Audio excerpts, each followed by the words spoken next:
5 minutes de chimie, s'il vous plaît.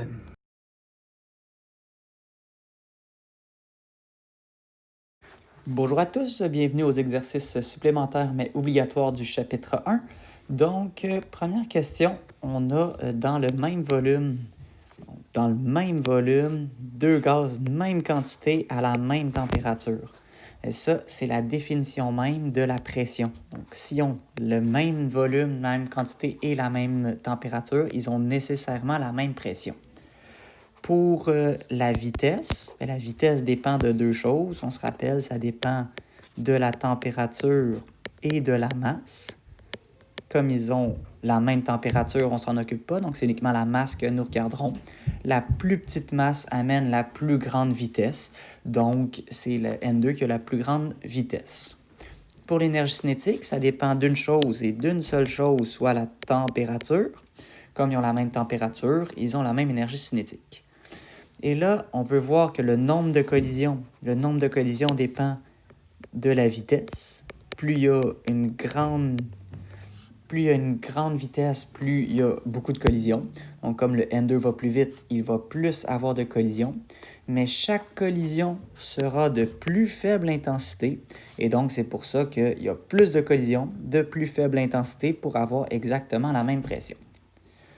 Pour le deuxième problème, vous voyez qu'on a plusieurs façons de le faire. J'en ai mis trois. Donc, toutes les méthodes commencent de la même façon. C'est-à-dire qu'il faut trouver que le H2S va 1,37 fois plus vite avec la formule qu'on trouve. Ça a bien de l'allure. Le plus petit gaz, c'est lui qui va le plus vite et il va 1,37 fois plus vite.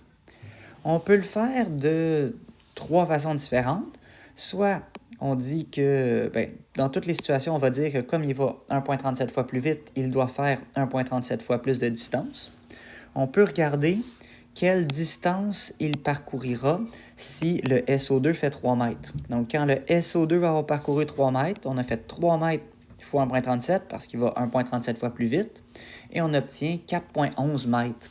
Ce qui veut dire que le H2S va avoir parcouru 4,11 mètres quand lui a parcouru 3 mètres, et donc il va déjà avoir atteint le corrigé, ce qui veut dire que l'élève va mourir. On peut le faire de l'autre façon, on peut dire si le H2S a parcouru 4 mètres, donc si le H2S a parcouru 4 mètres, c'est quoi la distance parcourue par le SO2? On trouve 2,92 mètres. Et donc, quand le H2S va atteindre le corrigé, le SO2 ne va pas être encore rendu au corrigé, va être un peu avant. Donc, encore là, il va mourir. Ou on peut trouver le point de rencontre entre les deux. Le point de rencontre, c'est quand le SO2 va avoir fait 2,95 mètres. Et donc, comme il n'a pas encore fait ses 3 mètres, encore là, il va mourir. Pas besoin de connaître les trois méthodes. Tant que vous en avez une avec laquelle vous êtes à l'aise, vous serez bien préparé pour l'examen. Troisième problème, on a le numéro de James Bond. Et donc, on a que, encore là, c'est un problème de vitesse de gaz. Donc, c'est toujours une bonne idée de voir combien de fois il va plus vite. On remarque que comme le HE, comme l'hélium est un petit gaz, il va aller beaucoup plus rapidement que le SF6. Ça veut dire que l'hélium a parcouru 3 mètres. La question, c'est le SF6 est à quelle distance pour que l'hélium arrive en même temps que le SF6. Et donc, comme le SF6 va 6 fois plus lentement, il parcourra 6 fois moins de distance.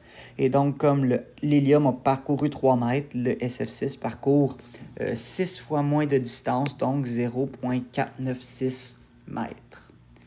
Finalement, pour le dernier problème, vous avez, on vous demande la masse molaire. Donc, on ne demande pas le point de rencontre, mais bien la masse molaire de ces deux gaz-là. Et donc, comme on sait qu'ils sont à 5 mètres de distance, le premier est à 2,22 mètres, alors l'autre est à 2,78 pour que la somme des deux soit égale à 5 mètres. Ça veut dire que le gaz X a parcouru une plus grande distance. Ça a de l'allure qu'il soit à une masse molaire plus petite, parce que comme il y a une masse molaire plus petite, il va aller plus rapidement. Comme il a parcouru 1,25 fois plus de distance, parce que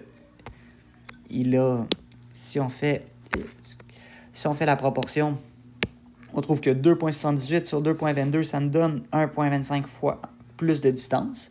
Ben, il va aller 1,25 fois plus vite. Et donc, le rapport de ces vitesses-là, c'est 1,25. Là, je l'ai mis au carré pour enlever la racine. Ça m'a donné 1,57. Et donc, j'ai fait 28 divisé par 1,57 pour obtenir la masse molaire de 17,868 grammes par mol, qui est la réponse qu'on recherchait. Donc, j'espère que ça vous a aidé. Sinon, n'hésitez pas à m'écrire ou à poser des questions en classe. Bonne chance et bonne étude pour votre examen.